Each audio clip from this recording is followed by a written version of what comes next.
नमस्कार दोस्तों, कैसे हैं आप। दोस्तों, भगवान विष्णु और शिव ने पृथ्वी पर कई अवतार लिए। उनमें से उनके अंश अवतार बहुत अधिक महत्वपूर्ण हैं और अधिक जाने जाने वाले हैं। तो आज के इस वीडियो में हम चर्चा करेंगे भगवान शिव के 19 अवतारों के बारे में, जो इनके अंश अवतार हैं। इनका सबसे विशेष और महत्वपूर्ण पहला अवतार जो है वीरभद्र अवतार है। वीरभद्र अवतार के बारे में कहा जाता है कि वीरभद्र भगवान शिव का गण माना जाता है। यह अवतार उनकी जट्टा से उत्पन्न हुआ था और घटना के अनुसार जब भगवान शिव के ससुर राजा दक्ष द्वारा एक यज्ञ का आयोजन किया गया, तब माता सती को उन्हें वहां पर नहीं बुलाया गया, ना ही शिव जी को बुलाया गया। पर उनके बावजूद भी माता सती अपने पिता के घर में यज्ञ हो रहा है, इस खुशी से वह शिव के मना करने के बाद भी चली गई। जब वहां जाकर उन्होंने देखा कि उनके पहुंचते ही उनके पिता ने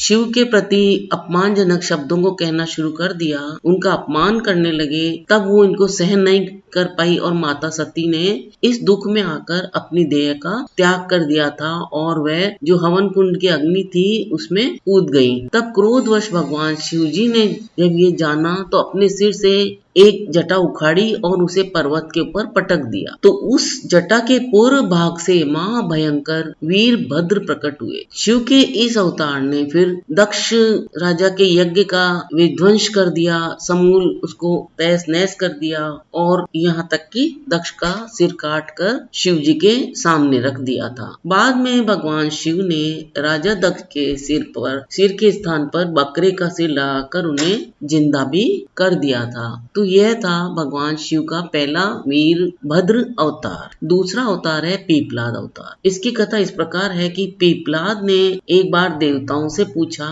कि क्या कारण है कि मेरे पिता दधीचि जन्म से पूर्व ही मुझे छोड़कर चले गए। तो उनको देवताओं ने बताया कि शनि ग्रह की दृष्टि के कारण ही ऐसा कुयोग बना था। पीपलाद ने जब ये सुना तो वो बहुत क्रोधित हुए और उन्होंने शनि को नक्षत्र मंडल से गिरने का श्राप दे दिया। श्राप के प्रभाव से शनि उसी समय आकाश से गिरने लगे। तो देवताओं की प्रार्थना करने पर पीपलाद ने शनि को इस बात पर क्षमा कर दिया और फिर कहा कि शनि जन्म से लेकर 16 वर्ष तक की आयु तक किसी को कोई कष्ट नहीं देंगे। तभी से पीपलाद का स्मरण करने मात्र से शनि देव के ग्रह की जो पीड़ा होती है वो दूर हो जाती है। तीसरा इनका प्रमुख अवतार है नंदी अवतार। इस कथा के अनुसार शिलाद नामक एक मुनि थे जो बहुत ब्रह्मचारी थे।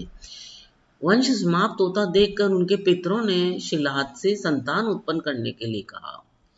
तो शिलाद ने अयोनिज और मृत्युहीन संतान की कामना से भगवान शिव की खूब कठोर तपस्या की। तब शिव ने उन्हें वरदान दिया और कुछ समय बाद भूमि जोतते समय शिलाद को भूमि से एक बालक मिला। शिलाद ने उसका नाम नंदी रखा। शिव ने फिर नंदी को अपना गणाध्यक्ष बनाया और मरुतों की पुत्री सुयास्या के साथ नंदी का विवाह संपन्न हुआ। चौथा इनका भैरव अवतार है। कथा के अनुसार एक बार ब्रह्मा और विष्णु स्वयं को श्रेष्ठ मानने लगे। इसी दौरान वहां पर एक तेजपुंज के मध्य एक पुरुषाकृति दिखाई पड़ी। उसे देखकर ब्रह्मा जी ने कहा, चंद्रशेखर तुम मेरे पुत्र हो, अतः मेरी शरण में आ जाओ। तो ब्रह्मा जी की ऐसी बात सुनकर भगवान शिव को क्रोध आ गया और उन्होंने उस पुरुषाकृति से कहा कि काल की भांति शोभित होने के कारण आप साक्षात कालराज हैं, भीषण होने से भैरव हैं। भगवान शंकर से इन वरों को प्राप्त कर काल भैरव ने अपनी उंगली के नाखून से ब्रह्मा के 5वें सिर को फिर काट दिया। ब्रह्मा का 5वां सिर कटने के कारण भैरव फिर ब्रह्म हत्या के पाप से दोषी हो गए। तब काशी में भैरव को ब्रह्म हत्या के पाप से मुक्ति मिली वहां जाकर। शिव पुराण में भैरव को भगवान शंकर का पूर्ण रूप बताया गया है। 5वां अश्वत्थामा है जो इनका अवतार है। अश्वत्थामा काल, क्रोध, यम व भगवान शंकर के अंशावतार थे। महाभारत में गुरु ये द्रोणाचार्य के पुत्र थे। अश्वत्थामा ही एकमात्र वहां ऐसे योद्धा थे जो युद्ध को कौरवों के पक्ष में करने की क्षमता रखते थे। लेकिन उन्हें युद्ध के अंत में जब सेनापति बनाया गया था, तो द्रोणाचार्य ने भगवान शिव को पुत्र रूप में पाने के लिए घोर तपस्या की थी। उनकी तपस्या से प्रसन्न होकर भगवान शिव ने फिर उन्हें वरदान दिया था कि वे उनके पुत्र के रूप में जन्म लेंगे। समय आने पर स्यवंतिक रुद्र ने अपने वंश से द्रोण के बलशाली पुत्र अश्वत्थामा के रूप में फिर अवतार लिया। ऐसी मान्यता है कि अश्वत्थामा अमर है तथा आज भी वह धरती पर ही निवास करते हैं। छठा है शर्भा अवतार। भगवान शिव का छठा अवतार शर्भा अवतार है। इस अवतार में भगवान शंकर का स्वरूप आधा मृग तथा शेष श्रभ पक्षी, जो पुराणों में वर्णित 8 पैरों वाला जंतु है जो शेर से भी ज्यादा शक्तिशाली था, उस अवतार का जिक्र मिलता है। लिंग पुराण में शिव के शर्वावतार की कथा है, जिसके अनुसार हिरण्यकश्यप का वध करने के लिए भगवान शिव ने जब नरसिंह अवतार लिया था, तो हिरण्यकश्यप के वध के पश्चात जब भगवान नरसिंह जी का क्रोध शांत ही नहीं हो रहा था, तो देवता लोग शिव जी के पास पहुंचे। तब भगवान शिव ने उनके सहायता के लिए शर्व अवतार लिया और वे इसी रूप में भगवान नरसिंह जी के पास पहुंचे तथा उनकी स्तुति की। लेकिन नरसिंह जी की क्रोधाग्नि शिव भगवान के स्तुति करने पर भी शांत नहीं हुई। तो यह देखकर शरभ रूपी भगवान शिव ने अपनी पूंछ में नरसिंह भगवान को लपेट लिया और फिर लेकर उड़ गए।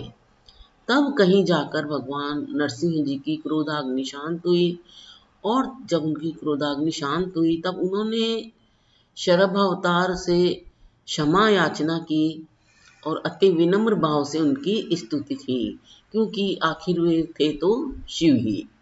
7वां है ग्रहपति अवतार। भगवान शंकर का 7वां अवतार ग्रहपति है। कथा के अनुसार नर्मदा के तट पर धर्मपुर नामक नगर में विश्वानर नामक एक मुनि थे। उनकी पत्नी शुचिष्मति रहती थी, दोनों साथ रहते थे। शुचिष्मति ने बहुत काल तक निसंतान होने के कारण एक दिन अपने पति से शिव के सामने पुत्र प्राप्ति की इच्छा प्रकट की। मुनि विश्वनार ने काशी जाकर भगवान शिव के वीरेश लिंग की आराधना की। तो एक दिन मुनि को वीरेश लिंग के मध्य में एक बालक दिखाई पड़ा।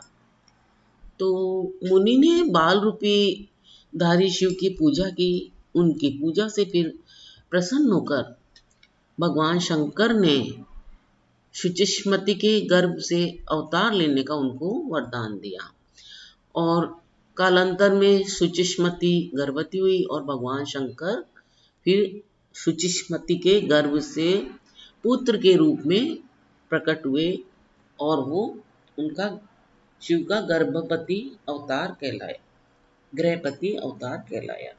8वां है ऋषि दुर्वासा। धर्म ग्रंथों के अनुसार सती अनुसुईया के पति महर्षि अत्रि ने ब्रह्मा के निर्देशानुसार पत्नी सहित वृक्षकुल पर्वत पर पुत्र कामना से घोर तप किया। उनके तप से प्रसन्न होकर ब्रह्मा, विष्णु और महेश तीनों उनके आश्रम पर आए और उन्होंने कहा, हमारे अंश से तुम्हारे 3 पुत्र होंगे जो त्रिलोकी में विख्यात होंगे तथा माता पिता का यश बढ़ाने वाले होंगे। समय आने पर ब्रह्मा जी के अंश से चंद्रमा उत्पन्न हुए और विष्णु के अंश से संन्यास पद्धति को प्रचलित करने वाले दत्तात्रेय उत्पन्न हुए और रुद्र के अंश से मुनिवर दुर्वासा ने जन्म लिया। वहीं इनका 9वां अवतार है जो बहुत ही अधिक प्रचलित और मुख्य है, वो है हनुमान अवतार। शिव पुराण के अनुसार देवताओं और दानवों को अमृत बांटते हुए विष्णु जी के मोहिनी रूप को देखकर लीलावश शिव जी ने कामातुर होकर अपना वीर्यपात कर दिया था। तो सप्त ऋषियों ने उस वीर्य को कुछ पत्तों में संग्रहित कर लिया और समय आने पर उन सप्त ऋषियों ने भगवान शिव के वीर्य को वानरराज केसरी की पत्नी अंजनी के कान के माध्यम से गर्भ में स्थापित कर दिया, जिससे अत्यंत तेजस्वी एवं बहुत ही पराक्रमी श्री हनुमान जी उत्पन्न हुए। इनका 8वां अवतार है वृषभ अवतार। इसके अंदर इस अवतार में भगवान शिव ने विष्णु पुत्रों का संहार किया था। जब भगवान विष्णु जी दैत्यों को मारने पाताल लोक गए तो वहां उन्हें बहुत सी चंद्रमुखी स्त्रियां दिखाई पड़ी। तो विष्णु जी उनके साथ रमण करने लगे और बहुत ही प्रसन्न हुए। तो उनसे उनके बहुत से पुत्र उत्पन्न हुए। विष्णु के इन पुत्रों ने पाताल से पृथ्वी तक बड़ा उपद्रव किया हुआ था। उनसे घबरा कर ब्रह्मा जी ऋषि मुनियों को लेकर अपने साथ शिव जी के पास गए और फिर उनसे रक्षा के लिए प्रार्थना करने लगे। तब भगवान शंकर ने वृषभ रूप धारण करके विष्णु पुत्रों का संहार किया और सभी को उनके आतंक से मुक्ति दिलाई। तो ये है वृषभ अवतार की महिमा। 11वां है इनका यतिनाथ अवतार। कथा अनुसार अर्बुदाचल पर्वत के समीप शिव भक्त आहुक भील दंपत्ति रहते थे। एक बार भगवान शंकर यतिनाथ के वेश में उनके घर पर आए। उन्होंने भील दंपत्ति के घर रात व्यतीत करने की अपनी इच्छा प्रकट की। तो आहुका ने अपने पति को आहुक को गृहस्थ की मर्यादा का स्मरण कराते हुए कहा, स्वयं धनुष बाण लेकर तुम बाहर रात बिताओ और यति को घर में विश्राम करने दो, ऐसा उसने प्रस्ताव रखा। इस तरह आहुक धनुष बाण लेकर बाहर चला गया। प्रातःकाल आहुका और यति ने जब देखा कि वन्य प्राणियों ने आहुक का वध कर डाला है तो इस पर यतिनाथ बहुत दुखी हुए। तब आहुका ने उन्हें शांत करते हुए कहा कि आप शोक न करें, अतिथि सेवा में प्राण विसर्जन धर्म है और उसका पालन करके हम धन्य हुए हैं। जब आहुका अपने पति की चिताग्नि में जलने लगी तो शिवजी ने उसे दर्शन देकर अगले जन्म में पुनः अपने पति से मिलने का वरदान दिया। 12वां कृष्ण दर्शन अवतार। इक्ष्वाकुवंशीय श्राद्ध देव की 9वीं पीढ़ी में राजा नभग नाम का जन्म हुआ। विद्याधन को गुरुकुल गए नभग जब बहुत दिनों तक नहीं लौटे तो उनके भाइयों ने राज्य का विभाजन आपस में कर लिया। जब नभग को यह बात ज्ञात हुई तो वे अपने पिता के पास गए और पिता ने नभग से कहा कि वे यज्ञ परायण ब्राह्मणों को मोह को दूर करते हुए उनके यज्ञ को संपन्न करके उनके धन को प्राप्त कर सकता है। तब नभग ने यज्ञ भूमि में पहुंचकर वैश्यदेव सूक्त के स्पष्ट उच्चारण द्वारा यज्ञ संपन्न करवाया। अंगारिक ब्राह्मण यज्ञ अवशिष्ट धन नभग को देकर स्वर्ग चले गए। उसी समय शिवजी कृष्ण दर्शन रूप में वहां प्रकट हुए और बोले कि यज्ञ के अवशिष्ट धन पर तो उनका अधिकार है। विवाद होने पर कृष्ण दर्शन रूपधारी शिवजी ने उसे अपने पिता से ही निर्णय लेने को कहा। नभग के पूछने पर श्रद्धदेव ने कहा, वह पुरुष शंकर भगवान है, यज्ञ में अवशिष्ट वस्तु तो उन्हीं की है। पिता की बातों को मानकर नभग ने शिवजी की स्तुति की। भगवान शिव के इस अवतार में यज्ञ आदि धार्मिक कार्यों के महत्व को बताया गया है। अवधूत अवतार। भगवान शंकर का ये 13वां अवतार है, अंशावतार है। इसमें भगवान शंकर ने अवधूत अवतार लेकर इंद्र के अहंकार को दूर किया था। एक समय बृहस्पति और अन्य देवताओं को साथ लेकर इंद्र शंकर जी के दर्शनों के लिए कैलाश पर्वत पर गए। तो इंद्र की परीक्षा लेने के लिए शंकर भगवान ने अवधूत रूप धारण कर लिया और उनका फिर मार्ग रोक लिया। इंद्र ने उस पुरुष से अवज्ञा पूर्वक बार बार उनका परिचय पूछा, तो भी वह मौन रहा। इस पर क्रुद्ध होकर इंद्र ने जो ही अवधूत पर प्रहार करने के लिए वज्र छोड़ना चाहा, तो वैसे ही उनका हाथ स्तंभित हो गया। यह देखकर बृहस्पति जी ने शिव को पहचान कर अवधूत की बहुविधि स्तुति की, जिससे प्रसन्न होकर शिव जी ने फिर इंद्र को क्षमा किया। तो ये है शिव शंकर भगवान के अवधूत अवतार की महिमा। 14वां है भिक्षुवर्य अवतार। धर्म ग्रंथों के अनुसार विदर्भ नरेश सत्यरथ को शत्रुओं ने मार डाला था। तो उनकी जो गर्भवती पत्नी ने शत्रुओं से छिप कर अपने प्राण तो बचा लिए और समय आने पर उसने एक पुत्र को भी जन्म दिया। रानी जब जल पीने के लिए सरोवर गई तो उसे घड़ियाल ने अपना आहार बना लिया। तब उसके बाद वह बालक अकेला भूख प्यास से तड़पने लगा।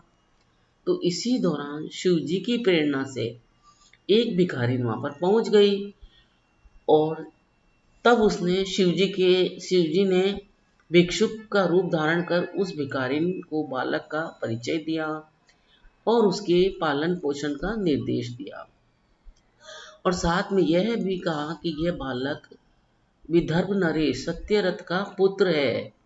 यह सब कहकर भिक्षुक रूपधारी शिव ने उस भिखारिन को अपना वास्तविक रूप दिखाया।